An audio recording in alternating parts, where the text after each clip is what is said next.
12వ సర్గము శ్రీరాముని వనములకు పంపెడి విషయమున దశరథుడు మిగుల పరితపించుచు కైకముందర తన ఆవేదనను ప్రకటించుట.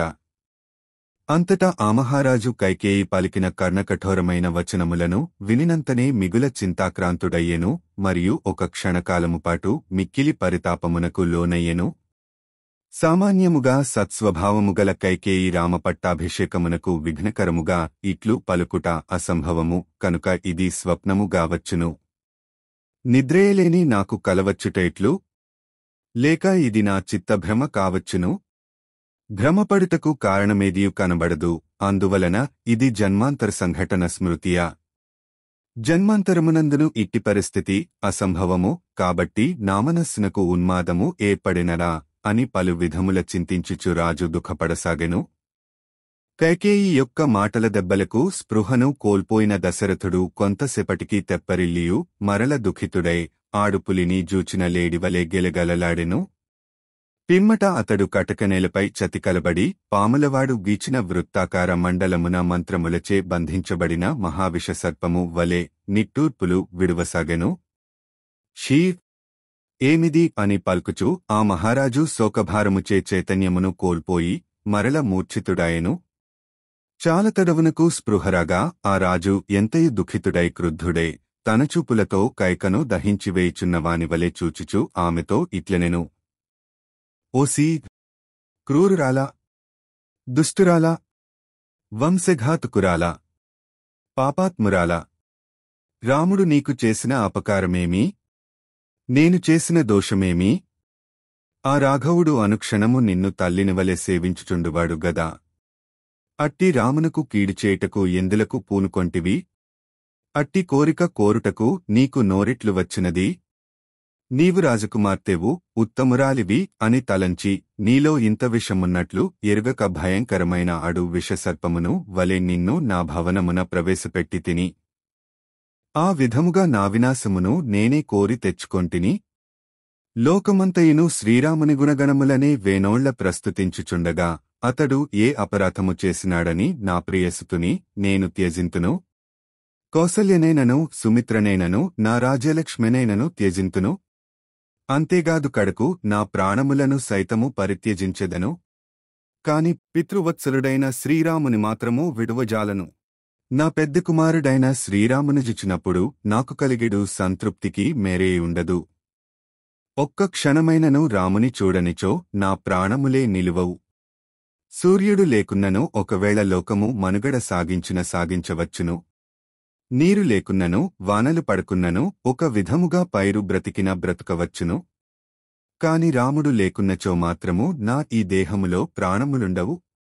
ఓ పాపసంకల్పురాలా, ఇంతవరకును నీవు చేసిన నిర్వాకము చాలును. ఇంక శ్రీరాముని వనములకు పంపెడాలోచనలను నీ మనస్సు నుండి తొలగింపుము. శిరసా నీపాదములకు ప్రణమిల్లెదను. ఈ దీనుని కనికరింపుము. ఓ పాపాత్మురాలా, ఇంతటి దారుణమైన దురాలోచన నీ మనస్సునకు ఎట్లు వచ్చినది? భరతునిపై నాకు ప్రేమయున్నదో లేదో తెలుసుకొనగోరుచున్నావా? అయితే సరే, భరతుని యువరాజ పట్టాభిషిక్తుని జేయుము అని మొదటి వరము కోరితివి. అది నాకు సమ్మతమే. ఇదివరలో రాముని గూర్చి అతడు పెద్ద కుమారుడు, సర్వశుభలక్షణములు గలవాడు, ధర్మవర్తనులలో ప్రథముడు అని నాతో నీవు మాటిమాటికి నుడివియుంటివి. ప్రియభాషినివైన నీవు నా తృప్తి కొరకే అట్లు చెప్పియుండవచ్చును. లేక నీకు రాముడు నచ్చిన సేవలను బట్టి నీవు ఆ విధముగా నుడివియుండవచ్చును. ఇప్పుడు రామపట్టాభిషేక వార్తను వినిన పిమ్మట ఇతరులు చెప్పిన చాడీలకు లొంగి శోకమున మునిగి ఈ కోపగృహమున ప్రవేశించితివేమో. ఆ కారణముననే నన్ను ఇట్లు మిక్కిలి బాధించుచుంటివి. ఓదేవి, ఇంతవరకును ఇక్ష్వాకు ప్రభువుల వంశము నీతి నియమములకు నిలయము, పేరు ప్రతిష్టలకు పెన్నిధి. ఆ వంశమున మెట్టిన నీకు ఈ విపరీత బుద్ధి ఎట్లు పుట్టినది? దీనివలన ఆ సద్వంశమునకు గొప్ప అనర్థము సంభవించును. ఇది అనర్థ సూచకము. ఓ విశాలాక్షి, ఇంతవరకును ఎన్నడునూ నీవు నాకు హితము కాని పనిని చేసియుండలేదు. అప్రియవచనములను పలికియుండలేదు కనుక నీవు పలికిన ఈ మాటలను నేను విశ్వసించుటలేదు. నన్ను పరీక్షించుటకే ఇట్లనుచున్నావోయేమో. కపటమెరుగని కేకేయి. బుద్ధిమంతులైన భరతుడు, శ్రీరాముడు ఇద్దరును నాకు సమానులే అని పెక్కు సందర్భములలో కథలు కథలుగా ప్రేమతో నీవు నాతో నుడువుచుండెడిదానవు గదా. ఓ దేవి, ధర్మాత్ముడును యశస్వియైన శ్రీరాముడు 14 సంవత్సరముల కాలము వనములలో నివసించుట నీకు ఎట్లు రుచించుచున్నది? ఈ అకృత్యమునకు ఎట్లు పాల్పడుచుంటివి? అధర్మకార్యము చేటకు భయపడు నీ స్వభావము ఏమైనది? తాకినంతనే కందిపోయేడి శరీర సౌకుమార్యము గలవాడును, చెక్కుచెదరని ధర్మబుద్ధెగలవాడును ఆయన శ్రీరాముడు మిక్కిలి భయంకరమైన అడవులలో నివసింపవలెనని నీవు ఎట్లు అభిలషించున్నావు? అందమైన చూపులుగల ఓ దేవి, ఎల్లరికును ఆనందమును గుచ్చెడి శ్రీరాముడు నిత్యము ప్రీతితో నిన్ను సేవించుచుండెడువాడుగదా. అట్టి నయనాభిరాముని దూరముగా పంపివేయుటకు నీ మనస్సు ఎట్లు అంగీకరించుచున్నది? సర్వదా భరతుని కంటెను రాముడే నీకు సపర్యలు చేయుచుండుట నేను గమనించితిని, కాని శ్రీరాముని కంటెను అధికముగా భరతుడు నిన్ను సేవించుచుండుట యథార్థముగా నేను చూడనేలేదు. శ్రీరాముని వలె నిన్ను సేవించెడువాడుగాని, నీయెడ గౌరవ ప్రపత్తులను చూపెడివాడుగాని, నీయందు పూజ్యభావమును ప్రమాణబుద్ధిని కలిగియుండువాడుగాని, నీవు చెప్పినట్లు చేయువాడుగాని మరియొకడు లేనేలేడు. మనకడ వేలకొలది పరిచారికలు సేవకులు గలరు. వివారిలో ఏ యొక్కరును శ్రీరాముని నిందించుటగాని, ఆయనను గూర్చి అవమానకరముగా మాటాడుటగాని నేనెరగను, అనగా శ్రీరాముడు ఎల్లరికును గౌరవార్హుడు. ఇక ఏ కారణముచే నేనతనిని అడవులకు పంపవలెను? నరోత్తముడైన శ్రీరాముడు నిర్మలమైన మనస్సుతో సమస్త ప్రాణులను ఆనందింపజేయుచుండును. దేశ ప్రజలందరినీ అక్కునజేర్చుకొనుచు వారి అభీష్టములను తీర్చుచుండును. రఘువంశ సంజాతుడైన శ్రీరాముడు సత్యవచనుడు. ఒకానొకప్పుడు చోళమహారాజు తనకు సన్నిహితుడైన మధ్యమ విధి భట్టారక పండితుని ఇట్లు ప్రశ్నించెను. రాముడు తనను గూర్చితానే నేను మనుష్యమాత్రుడను, ఆత్మానం మానుషం మన్యే అని పేర్కొన్నాడుగదా. ఆయనచో జటాయువునకు మోక్షమునిచ్చెను, జటాయుషో మోక్షం దత్తవాన్ అనుట ఇట్లు కుదురును? మోక్షమును ప్రసాదించువాడు భగవంతుడు మాత్రమే గదా. మోక్షం ఇచ్చేత్ జనార్దనాత్ అని గదా ప్రమాణము. దీనికి సమాధానముగా సత్యేన లోకాన్ జయతి. రాముడు తన సత్యవచన ప్రభావముచే సర్వలోకములను జయింపగల సమర్థుడు కనుక అతడు మోక్షమును గుడా ప్రసాదించెను అని పండితుడు పలుకగా రాజు ఆ పండితునకు కొల్లలుగా బహుమానములను ఇచ్చి ఆయనను సత్కరించెను అను కథ ఇచట స్మరింపదగనది. స్వర్గాది సమస్తలోకములేందలి ప్రాణులకు హితమునచ్చుచు వారిని స్వాధీనులనుగా చేసుకొనును. నిర్ధనులకు ధనధాన్యములను ఒసంగుట ద్వారా వారిని ఆదుకొని వశమునందుచుకొనును. తనహితముగోరి సమయోచితముగా ఉపదేశములను చేయుటలో సమర్థులైన గురువులను చక్కని సపర్యలతో తృప్తిపరచుచుండును. రణరంగమున ధనుష్టంకారముచేతనే శత్రువులను జయించును. సత్యము, దానము, తపస్సు, త్యాగము, మైత్రి, పవిత్రత, ఆర్జవము, విద్య, గురుశుశ్రూష అనునవి శ్రీరామునియందు స్థిరముగా ఉండెడి సద్గుణములు. సత్యము మనస్సుచే, వాక్కుచే, ఆచరణచే ఒకే విధముగానుండుట, దానము పరలోక ప్రయోజనము, తపస్సు శాస్త్రవిహిత భోజనమునుగుడ విరమించుట మున్నగురీతి. త్యాగము ఐహిక ప్రయోజనము, మిత్రత అందరితో సుహృద్భావము, శౌచము స్నానము చేయుట వలన కలిగెడు దేహశుభ్రత, అంతశుద్ధి, ఆర్జవము పరచిత్తములకు అనువుగా వర్తించుట, రుజుత్వము, విద్య తత్వజ్ఞానము, గురుశుశ్రూష గురువులకు చేయు పాదసంవాహనాది పరిచర్య. ఓ దేవి, ఇట్టి సద్గుణ శోభితుడు, మహర్షులవలె సమదమాది గుణసంపన్నుడు, దైవతుల్యుడు అయిన అట్టి శ్రీరాముని అడవులకు పంపుమని పాపపు కోరికను ఎట్లు అడుగుచుంటివి? జనులందరికినీ ప్రియమును గల్గించుచు మాట్లాడునట్టి శ్రీరాముని వనములకు పంపుటనుగూర్చి మనస్సునగుడ తలంపజాలను. పరుషముగా మాట్లాడునట్టి నీకరకై నా ప్రియపుత్రుడైన రామునితో ఈ అప్రియవచనమును ఎట్లు పలుకగలను? క్షమ, ఇంద్రియ నిగ్రహము, త్యాగము, సత్యము, ధర్మము, కృతజ్ఞత, భూతదయ మున్నగు సద్గుణములుగల నా రాముడు లేనిచో నాకు రక్షకుడు ఎవరు? అట్టి రక్షకుని నేను అడవులకు ఎట్లు పంపగలను? ఓ కైకేయి, నేను వృద్ధుడను, జీవితమున చివరిదశకు చేరినవాడను, శోచనీయ స్థితిలోనున్నవాడను, దీనముగా విలపించుచున్నవాడను. అట్టి నాపై నీవు కనికరము చూపదగును. సముద్రముల వరకును వ్యాపించియున్న సమస్త భూమండలము లభించు సకల సంపదలను నీకు సమర్పింతును. రామున్ విషయమున క్రోధమును పట్టుదలను వీడుము. ఓ కైకేయీ, చేతులు జోడించి నమస్కరించుచున్నాను. నీ పాదములను గూడ పట్టుకొందును. రాముని రక్షింపుము. ప్రతిజ్ఞాభంగరూపమైన అధర్మము నన్నంటకుండుగాక.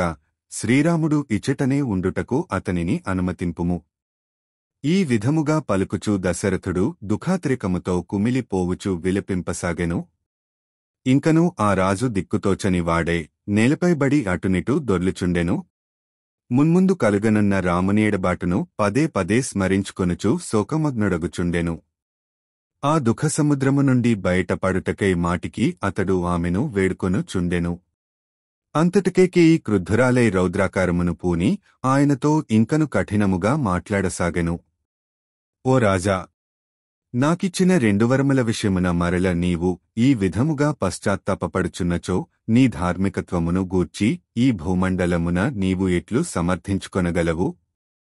ఓ ధర్మజ్ఞా, ఎప్పుడైనను పెక్కుమంది రాజర్షులు నీతో గుడి ధర్మ ప్రసంగము చేయునప్పుడు వారు యుద్ధమున నీకు ఉపకారము చేసిన కైకేయికి నీవు ప్రత్యుపకారమేమి చేస్తివి అని నిన్నడిగినచో వారికి నీవు ఏమని సమాధానము చెప్పగలవు? యుద్ధమున మూర్ఛితుడనైన నాకు శైత్యోపచారములు చేసి నన్ను ఆమె కాపాడెను. ఆమె సహాయము వలననే నేను జీవించియున్నాను. అట్టి ఉపకారమునొచ్చిన కైకేయికి ఇచ్చిన మాట తప్పితిని అని వారితో పలికెదవా? ఓ రాజా, అప్పుడు నాకు వరములను ఇచ్చి ఇప్పుడు మాట మార్చుచున్నావు. దీనివలన నీయొక్కని వలన రాజులందరూ అపకీర్తి పాలగుదురు. డేగకును పావురమునకును విరోధము ఏర్పడినప్పుడు శిబిచక్రవర్తి డేగకు తన శరీరమునందలి మాంసమును కోసి ఇచ్చి పావురమును కాపాడెను. దేవేంద్రుడు అగ్నిదేవుడు శిబి చక్రవర్తి యొక్క ఔదార్యమును పరీక్షింపగోరిరి. వెంటనే ఇంద్రుడు డేగగాను అగ్ని పావురముగాను మారిరి. పావురమును డేగ తరుముకొని వచ్చుచుండగా అది శిబి చక్రవర్తిని ఆశ్రయించెను. దానిని వెంబడించి వచ్చిన డేగ, ఈ పావురము నా ఆహారము. దీనిని నేను భక్షింతును కనుక దీనిని విడువుము అని అది శిబి చక్రవర్తితో పలికెను. అప్పుడు శిబి చక్రవర్తి పావురము బరువునకు సమానమైన మాంసమును తన శరీరము నుండి కోసి డేగకిచ్చి పావురమును రక్షించెను. అప్పుడు ఇంద్రుడు అగ్ని తమ సహజరూపములను పొంది శిబిచక్రవర్తి ఔదార్యమును భూతదయను కొనియాడి వారు ఆయనకు వరములనిచ్చిరి. అలర్కుడను మహారాజు అంధుడైన ఒక బ్రాహ్మణునకు నేత్రదానము చేసి ఆ బ్రాహ్మణుని ఆదుకొని తాను పరమగతిని పొందెను. పూర్వము అలర్కుడు అనురాజర్షియుండెను. ఆయనకడకు ఒక అంధుడైన బ్రాహ్మణుడు వచ్చెను. అప్పుడు రాజు నీకేమి కావలయునో కోరుకొనుము అని ఆ విప్రునితో పలికెను. అంతటా ఆ ద్విజుడు నేను అంధుడను, నాకు నేత్రదానము చేయుము అని అర్థించెను. వెంటనే ఆ అలర్కరాజు తన నేత్రములను ఆ బ్రాహ్మణునకు దానము చేసి పరమగతిని పొందెను. దేవతల ప్రార్థనను మన్నించి వారి ఎదుట చేసిన ప్రతిజ్ఞ ప్రకారము సముద్రుడు నేటికిని చెలియలికట్టను దాటుట లేదట్లే నీవును పూర్వులైన శిబిచక్రవర్తి అలర్కుడు మొదలగు మాన్యుల వృత్తాంతములను స్మరించుచు నీవు చేసిన ప్రతిజ్ఞను వమ్ము చేయవద్దు. ఓ దుర్మతి, చేసిన వాగ్దానమును మరచి ధర్మవిరుద్ధముగా రామునకు యువరాజు పట్టమును కట్టబెట్టి కౌసల్యతో నిత్యము సుఖపడుటకు వాంఛించుచున్నావా? రామునకుగాక భరతునకు పట్టముగట్టుట ధర్మమో అధర్మమో నేనెరుగను. రాముని వనములకు పంపుమని నేను కోరుట యుక్తమో ఆయుక్తమో నాకు తెలియదు. నీవు నాకిచ్చిన వాగ్దానమునకు వ్యతిరేకముగా జరుగుటకు మాత్రము వీలులేదు. నీవు రామునికే పట్టాభిషేకము చేసినచో నేను ఇప్పుడే నీ ఎదుటనే నీవు చూచుచుండగానే కాలకూట విషమును త్రాగి చనిపోయేదను. కౌసల్యాదేవి రాజమాతగా గౌరవనమస్కారములను పొందుచుండగా చూచుచూ ఒక్క దినమైనను బ్రతుకజాలను. ఆ దోహస్థితిని సహించుచూ జీవించుట కంటెను నాకు మరణమే మేలు. రాముని వనవాసమునకు పంపుటకు దప్ప దేనికిని నేను తృప్తి చెందను. ఈ మాటలను భరతుని మీదను నా మీదను ఒట్టు పెట్టుకొని చెప్పుచున్నాను. కైకేయి ఈ విధముగా పలికి మిన్నకుండెను. రాజుగారు ఎంతగా విలపించుచున్ననో ఆమె మారుమాటాడలేదు. రామునకు వనవాసము, భరతునకు పట్టాభిషేకము అనునవి కైకేయికి సంతోషకరములు, దశరథునకు మాత్రము దుఃఖకారకములు. ఆ 2 వరములను కైకేయి నోట విని అతడు ఏమీ మాట్లాడక క్షణకాలము నిశ్చేష్టుడయుండెను. పిమ్మట అతడు నాకెంతో ప్రియమైన రాణి కైక ఏనా ఇట్లు అప్రియములను పలుకుచున్నది అని నివ్వెరపడుచు రెప్పలార్పక ఆమెను చూడసాగెను.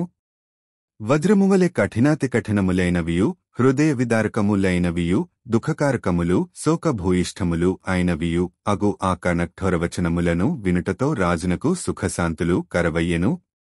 రాణియనొచ్చిన ఘోరమైన కుటిల ప్రయత్న ప్రభావమున తాను చేసిన ప్రతిజ్ఞను కైక బెదిరింపును తలంచుకొనుచు చేయునది లేక రాజు పదే పదే రామా రామా అని నిటూర్చుచు మొదలు నరికిన చెట్టువలె నేలకొరిగెను. అంతటా ఆ రాజు ఉన్మత్తునివలె వికలమనస్కుడాయెను, సన్నిపాతరోగవలె విపరీత ప్రకృతి గలవాడయ్యెను. మంత్రబద్ధమైన సర్పమువలె నిశ్చేష్టుడాయెను. పిమ్మట దశరథుడు కైకతో దినముగా ఇట్లునుడివెను. ఓ కైకా, నీకు ఈ విషయములు పైపైన ప్రయోజనకరములుగా అనిపించుచున్నను, వాస్తవముగా ఇవి వినాశకారకములు. ఈ దుర్బోధలను నీకు ఎవరు నూరుపోసిరి? నీవు పిశాచము పట్టిన దానివలే నాతో మాట్లాడుచుంటివి. నీకు సిగ్గులేదా? లోగడ నీ చిన్నతనమునందు ఈ దుష్ట ప్రవృత్తిని నీలో నేనెన్నడును చూడలేదు. ఇప్పుడు ప్రౌఢవయస్సులోనున్న నీలో ఈ విపరీత లక్షణములను చూచుచున్నాను. భరతుని పట్టాభిషేకము రాముని వనవాసము అను ఈ విధమైన వరములను కోరుటకు కారణమేమి? నీవెందులకు భయపడుచుంటివి? నీవు భయపడవలసిన పనిలేదు. నీ ప్రియపుత్రుడైన భరతునకును నీ భర్తకును ఈ లోకమునకును ప్రజలకును శుభమును కల్గింపదలచినచో నీవు ఈ దుష్ట సంకల్పములను పాపపు ఆలోచనలను వీడుము. ఓ కఠినాత్మురాలా! పాపసంకల్పము కలదానా? అల్పబుద్ధి గలదానా? దుష్టాత్మురాలా! నావలనగాని రామునివలనగాని ఏ దుఃఖము కల్గునని తలంచుచుంటివి. ఎట్టి అప్రియము వాటిల్లునని భావించుచుంటివి. శ్రీరాముని కాదని భరతుడు ఏ విధముగను ఎట్టి పరిస్థితులలోనూ రాజ్యాధికారమును అంగీకరింపడు. వాస్తవముగా భరతుడు రాముని మించిన ధర్మపరాయణుడని నేననుకొందును. రామా, వనములకు వెళ్ళుము అని పలికిన వెంటనే రాహుగ్రస్త చంద్రునివలె ఆయన ముఖకాంతి వెలవెలబోవును. అట్టి వివనమైన ముఖమును నేనిట్లు చూడగలను. ప్రతిభాశాలురైన సచివులతో గురువులతో బాగుగా చర్చించిన పిమ్మట రామపట్టాభిషేకము నిశ్చయమైనది. శత్రువులచే పరాజితమై వెనుదిరిగిన సైన్యమునువలే ఆ నిశ్చయము తారుమారుగుటను నేనిట్లు చూడగలను. వివిధ దిక్కుల నుండి వచ్చిన రాజులందరును ఇక్ష్వాకు వంశమున బుట్టిన ఈ మూఢుడు ఇంతకాలము వరకును రాజ్యమును ఎట్లు పరిపాలించెను అని నిందాపూర్వకముగా నన్నుగూర్చి అనుకొనరా? రేపు ప్రాతకాలమున తెల్లవారగానే సజ్జనులైన వృద్ధులు పండితులు శ్రీరాముడెక్కడా? ఆయన పట్టాభిషేకము ఎందులకు ఆగిపోయినది అని నన్ను నిలదీసి అడిగినచో వారికి నేనేమని సమాధానము చెప్పగలను? కైకేయి చేసిన ఒత్తిడికిలోనే శ్రీరాముని అడవులకు పంపితిని అని నేను వారికి చెప్పినచో నేను నీకిచ్చిన వరములను నిలబెట్టుకొనినవాడనంగుదునేమోగాని శ్రీరాముని యువరాజ పట్టాభిషిక్తుని చేయుచున్నాను అని అందరి నడుమ పలికిన మాటను మాత్రము తప్పిన వాడనగుదునుగదా. మీరు శ్రీరాముని వనములకు ఎందులకు పంపితిరి? అతడు మీకు చేసిన అపకారమేమి అని కౌసల్య నన్ను ప్రశ్నించినచో ఇట్టి అప్రియకార్యమునర్చిన నేను ఆమెకు ఏమని సమాధానము చెప్పగలను? కౌసల్యాదేవి పట్టపురాణీయును దాసివలె నాకు పరిచర్యలు చేయుచుండును, ద్యూతక్రీడాది సందర్భములలో నాకు నెచ్చెలివలె వ్యవహరించును, ధర్మానుష్ఠాన సమయముల యందు భార్యవలె సహకరించును. సుమిత్రాదులను నేను పెండ్లియాడునప్పుడు ఆమె నన్ను సోదరివలె లాలించెను. శరీర పోషణాది విషయములయందు తల్లివలె నాయడవాత్సల్యమును ప్రదర్శించును. ఆమె ఎల్లప్పుడూ నా హితమునే కోరునది, నాకు శ్రీరాముని వంటి ప్రియపుత్రుడైని ప్రసాదించినది.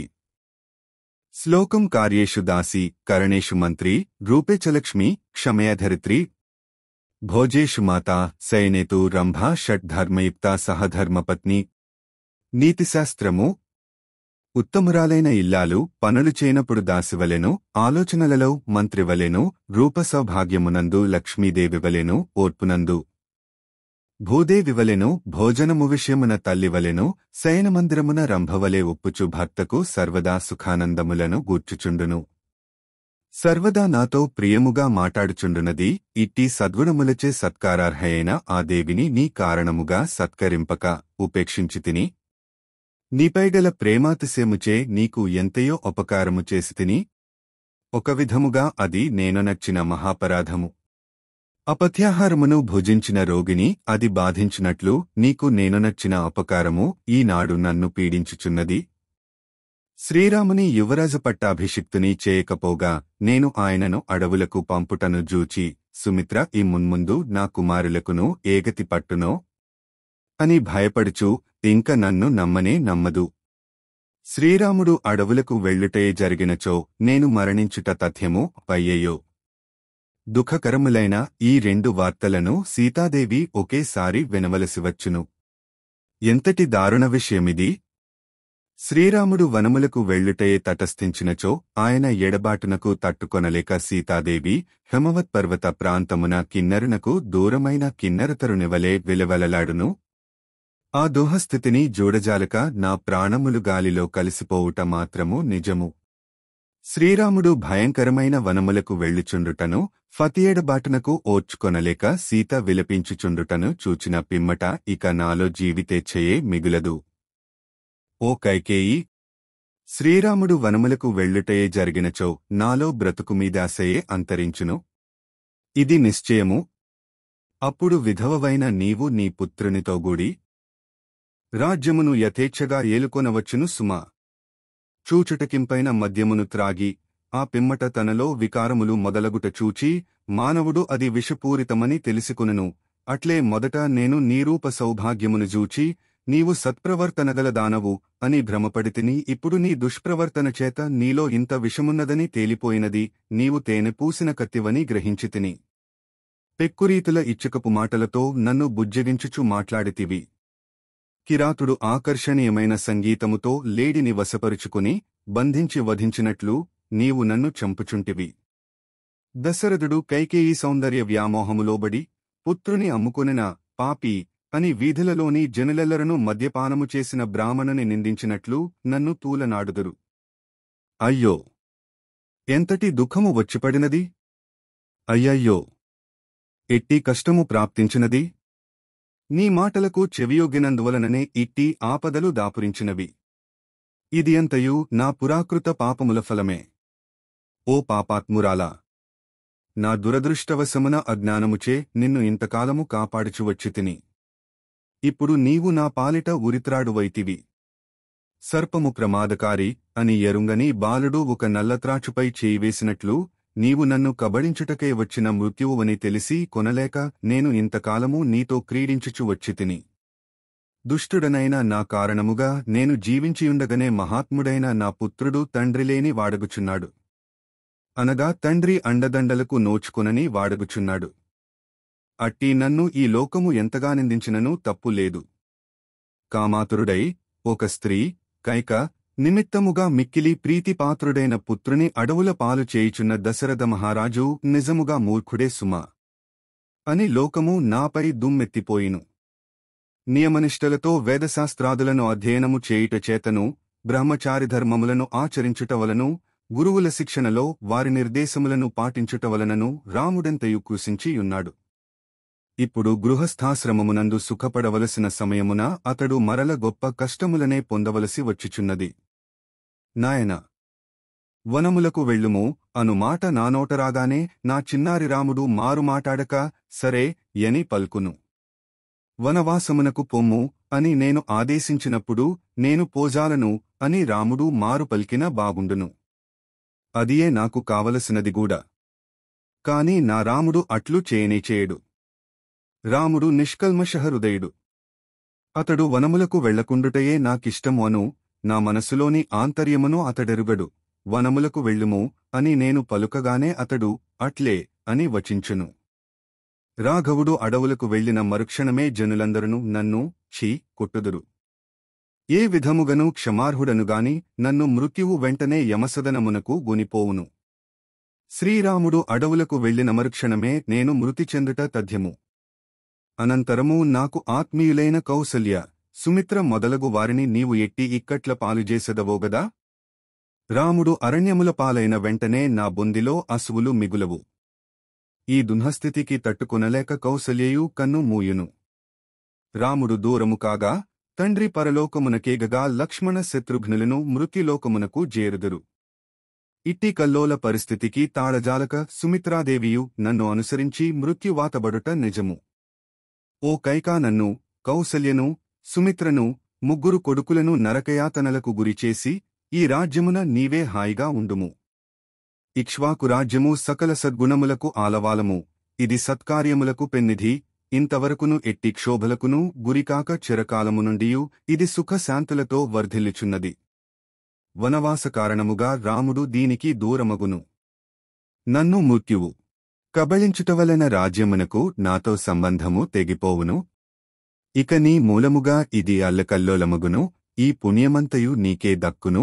ఇట్టి రాజ్యమును ఇంక నీవే ఏలుకొనుము. రాముని వనవాసము నిజముగా భరతునకు గుడ ప్రియమే యగుచో నేను మరణించిన పిమ్మట నా ఉత్తర క్రియలను అతడు చేయరాదు. దుష్టురాలవైన ఓ కైకేయి, పురుషశ్రేష్ఠుడైన శ్రీరాముడు అడవులకు వెళ్లిన వెంటనే నన్ను మృత్యువు కబళించును. అప్పుడు నీ కోరిక నెరవేరును, నీపగ తీరును, మనసు చల్లబడును. విధవవైన నీవు నీ పుత్రునితోగూడి ఈ రాజ్యమును ఏలుకొందువుగాక. ఓ కైకేయి, నీవు రాజపుత్రివైన కారణముగా నాభవనమున నివసించితివి. లోకమున పాపాత్మునకు సర్వజన సమక్షమున అవమానము కల్గునట్లు నీ కారణముగా నాకు నలుగురిలో అంతులేని అపకీర్తి, తీరని పరాభవము తప్పవు. ప్రభువై ఎల్లప్పుడునూ రథములపైనను, గజములమీదను, అశ్వములపైనను సంచరింపవలసిన నా ముద్దుల పట్టి అయిన శ్రీరాముడు మహారణ్యమున కాలినడకతో ఎట్లు సంచరించగలడు? మహారాజకుమారుడైన శ్రీరామునకు భోజన సమయమునందు కుండలములను ధరించిన వంటవారు అహమహమికతో ఒకరితో మరియొకరు పోటీపడుచు ఆయురారోగ్యములకు అనువైన పుష్టికరమైన ప్రశస్తమైన అన్నపానములను సిద్ధపరచుచుందురు. ఇచట షడ్రసోపేతముగా భోజనము చేయు నా తనయుడు వగరు, చేదు, కారము రుచులతో కూడిన వన్యాహారములను స్వీకరించుచు ఎట్లు జీవింపగలడు? రాముడు అమూల్యములైన మేలివస్త్రములను ధరించుచు ఎల్లప్పుడునూ సుఖముగా చక్కని ఆస్తరణములపై హాయిగా నుండెడివాడు. అతడు కాషాయాంబరములను ధరించుచు అరణ్యములో నేలపై ఎట్లు పరుండగలడు? రాముని అరణ్యములకు పంపవలెననియు భరతుని పట్టాభిషిక్తుని చేయవలెననియు ఈ విధముగా దారుణ విషయములను నీకు ఎవరు తలకెక్కించిరి? స్త్రీలందరును కపటబుద్ధితో హాని గూర్చువారే, వారు ఎల్లప్పుడునూ పూర్తిగా స్వార్థపరాయణలే అని లోకములో ప్రతీతి. అయితే స్త్రీలందరును ఇట్టివారే అని నేనను. కౌసల్యాది శ్రేష్ఠ స్త్రీలకు ఇది వర్తించదు. కాని భరతుని తల్లి అయిన కైక విషయమున మాత్రము ఇది 100కి 100 నిజము. ఓ క్రూరురాలా, నీ స్వప్రయోజనము కొరకు ఇతరులకు హానిగూర్చుటకు నీవు ఎంతకైనను తెగింతువు. నన్ను తప్పింపజేయుటకే నీవు ఈ ఇంట కాలుమోపితివి. ఎల్లప్పుడునూ నీహితమునేగోరు రాముని వలనగాని నా వలనగాని నీకు ఎట్టి ప్రమాదము కల్గునని శంకించుచున్నావు. శ్రీరాముడు ఆపదలపాలగుట చూచి ఆయనపై భక్తిశ్రద్ధలు గలవారు అందరునూ ఆయన వెంట వనములకు బయలుదేరుదురు. తండ్రులు తాము ఎంతగానో ప్రేమించుచున్న కుమారులను సైతము అట్లే భార్యలు భర్తలను గుడా త్యజించి వెళ్ళుటకును వెనుకాడరు.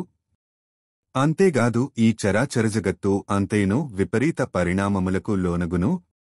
నా స్వభావము లోకసాధారణ స్థితికి భిన్నమైనది. నేనైతే సహజ సుందరుడు, చంద్రబింబము వంటి మోముగల నారాముడు పట్టు వస్త్రములను, ఆభరణములను ధరించి మదపుటేనుగువలే గంభీరముగా నడచుచు వచ్చుచున్నట్లు ఆహలలో దర్శించినను సంబరపడుదును. ఇంక ప్రత్యక్షముగా చూచినచో నా ఆనందమునకు అవధులే యుండవు. అప్పుడు నేను వృద్ధత్వమును మరచి యువకుడనే పోవుదును. సూర్యకాంతి లేకున్నను జనులమనుగడ సాగుచునేయుండునేమో. ఇంద్రుడు వర్షములను కురిపింపకున్నను ప్రజలు జీవింతురేమో. కాని రాముడు వనములకు వెళ్ళుచుండగా చూచినచో ఏ యొక్కడునూ జీవింపజాలడు. ఇక నా విషయము చెప్పనేలా? ఓసీ, నీవు నా చావును కోరెడిదానవు, నాకు కీడునే తలపెట్టుదానవు. నీవు నా పాలిటి శత్రువువు, మృత్యుదేవతవు. అట్టి నిన్ను నా ఇంట వసింపజేసితిని. నా మోహకారణముగా ఇంతకాలము నుండియు మహా విషసర్పము వంటి నిన్ను నాయుడిలో నుంచుకొంటిని. ఫలితముగా నేను చావును కొని తెచ్చుకొంటిని. భరతుడు రామలక్ష్మణులను నన్నును దూరము చేసుకొని బంధువులనందరినీ హతమనర్చి ఈ అయోధ్యానగరమును కోసలదేశమును నీతోగూడి హాయిగా ఏలుకొనుగాక. ఆ విధముగా నా శత్రువులను సంతోషపెట్టెదవులెమ్ము. ఓ క్రూర ప్రవృత్తిగల కైక, రాముని అడవులకు పంపలేక నేను విలవెలలాడుచుంటిని. అట్టి నా పరిస్థితి గమనింపక నన్ను తృణీకరించి పదే పదే నీ మాటల ఈటెలతో పొడుచుచూ నన్ను ఇప్పుడిట్లు బాధించుచున్నావు. ఇట్లు దుర్భాషలాడు నీనోటి నుండి దంతములు ముక్కలు ముక్కలై ఏల నేల రాలకున్నవి. నీ నోరు ఏల పడిపోకున్నది. శ్రీరాముడు ఎవ్వరితోడనూ అహితములైన అప్రియములైన వచనములను పలుకడు. అతడు నిన్నెప్పుడైనను పల్లెత్తుమాట అనియెరుగడు. అతనికి పరుషముగా మాట్లాడుటయే తెలియదు. అతడు సద్గుణములగని ఎల్లప్పుడునూ అందరికిని ప్రియముగుచ్చుచు పలుకుచుండువాడు. అతనిని అందరునూ గౌరవించుచుందురు. అట్టి రామునిపై దోషారోపణ ఎట్లు చేయగలుగుచున్నావు? కేకేరాజవంశమున చెడబుట్టనదానా, నీవు కృంగికృశించినను కోపముతో మండిపోయినను నశించినను కడకు వేముక్కలే నెలకొరిగినను నాకే మాత్రము ఇష్టములేని ఈ దారుణ కృత్యమును చేయనే చేయను. నీవు కత్తివలె బాధించుదానవు, అనుక్షణము ఇచ్చుకపు మాటలాడుదానవు, మిక్కిలి దురాత్మురాలవు. నీవు వంశమునకే కళంకమును తెచ్చెడి దానవు, అందరి మనస్సులను నొప్పించుదానవు, నా హృదయమును పూర్తిగా దహించి వేయుచుంటివి. అట్టి నీవు బ్రతికియుండుట కంటేను చచ్చిపోవుటయే మేలు. ఓ దేవి, నాకు బ్రతుకు మీద ఆశయలేదు, ఇక సుఖమెక్కడిది? ఒకవేళ జీవించియున్నను తనేడు దూరమైనప్పుడు ఆనందము ఎట్లుండును? నీ కాళ్లు పట్టుకొందును, నాకు కీడు తలపెట్టవద్దు, కనికరింపుము. ప్రసన్నురాలవు కమ్ము. భర్తపై ఏ మాత్రమూ గౌరవములేని కైకకు వసుడైన ఆ మహారాజు దిక్కులేనివాని వలె విలపింపసాగెను, మరియు అతడు కైకేయి కాళ్లకు నమస్కరింపబోయెను. అప్పుడామె తన కాళ్లను దూరము చేసెను. అంతటరాజు వాటిని తాకకయే రోగివలె నేలపై పడిపోయెను. వాల్మీక మహర్షివిరచితమై ఆదికావ్యమైన శ్రీమద్ రామాయణమునందలి అయోధ్యాకాండమునందు 12వ సర్గము సమాప్తము.